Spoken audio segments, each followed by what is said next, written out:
Tai pasakojimas apie dvi mažas mergaitės. Apie Almą gimusią dideliame mieste ir Mariją gimusią mažame kaime.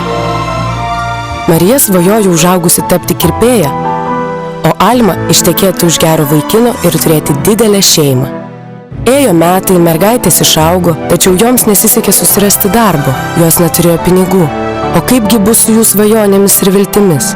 Vieną dieną kaimas, kuriame gyveno Marija, sulaukė svečio. Atvažiavo Marijos pusbrolis gyvenantis užsienyje ir atvežė visiems gražiausių dovanų. Dirbti užsienyje taip šaunu, pasakė pusbrolis Marijai. Kodėlgi ir tau neišvažiavus kartu su manimi ir mano žmona? Galėsi tapti kirpėja, patikėk manimi. Marija buvo be galo laiminga. Jis sutiko išvažiuoti į užsienį su savo pusbroliu. Tuo tarpu Alma savo gimtajame mieste susipažino su žaviu jaunu vaikinu. Jie puikiai leido laiką kartu. Be to vaikinas pasirodė esąs puikus šokėjas. Alma įsimylėjo.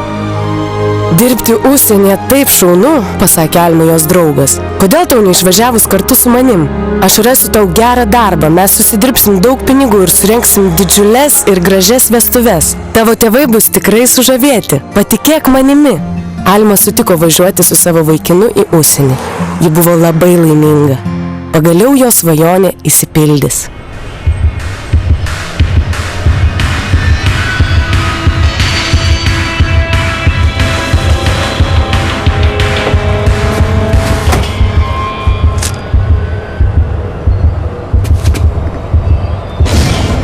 Alma neįtarė, kad jos draugas parduos ją suteneriams.